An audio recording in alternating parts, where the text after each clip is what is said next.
একটু সামনে নিয়ে আসুন। এই টেবিলটা একটু সামনে নেন। সীমান্ত পিলার 281 এর 15 হতে আনুমানিক 900 গজ বাংলাদেশের অভ্যন্তরে পূর্ব উচ্ছেনা নামক স্থানে বিজিবির টহলদল কর্তৃক বিশেষ অভিযান পরিচালনা করা হয়ে থাকে। উক্ত অভিযানে আনুমানিক 0945 ঘটিকায় অজ্ঞাত একজন ব্যক্তি বাইসাইকেল যোগে হাটখোলা বাজার থেকে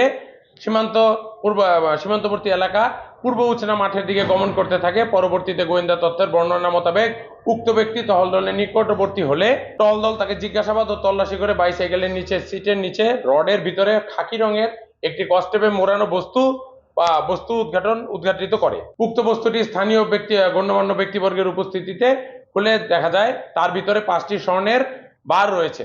5টি স্বর্ণের বার যার আনুমানিক ওজন 587.72 গ্রাম অর্থাৎ 50 বড়ি 6 আনা 1 রতি। আটককৃত আসামিকে প্রাথমিকভাবে জিজ্ঞাসাবাদে জানা যায় যে সীমান্তবর্তী স্থান দিয়ে ভারতে পাচারের উদ্দেশ্যে তিনি উক্ত স্বর্ণ চোরাচালানগুলো নিয়ে যাচ্ছিল। আটককৃত স্বর্ণের বারের আনুমানিক বাজার মূল্য 1,28,48,225 টাকা। এ সময় তার কাছ থেকে একটি বাটন ফোন, একটি পুরাতন বাইসাইকেল সহ নগদ 1,506 টাকা উদ্ধার করা হয়। আসামির ঠিকানা নাম ও ঠিকানা মোহাম্মদ মতিউর রহমান মিন্টু, পিতা মোহাম্মদ সিদ্দিক মন্ডল, গ্রাম উচনা, পোস্ট উচনা, উপজেলা পাঁচবিবি, জেলা জয়পুরহাট।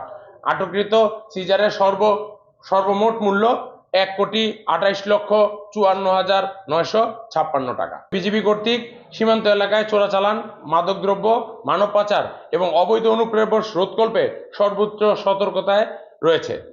পবিত্র মাহে রমজান মাসেও এর কোনো ঘাটতি নেই এবং চোরাচালান, মানব পাচার, অবৈধ অনুপ্রবেশ ও মাদকদ্রব্য আটকে জয়পুরহাট ব্যাটালিয়নের প্রতিটি সদস্য বদ্ধপরিকর।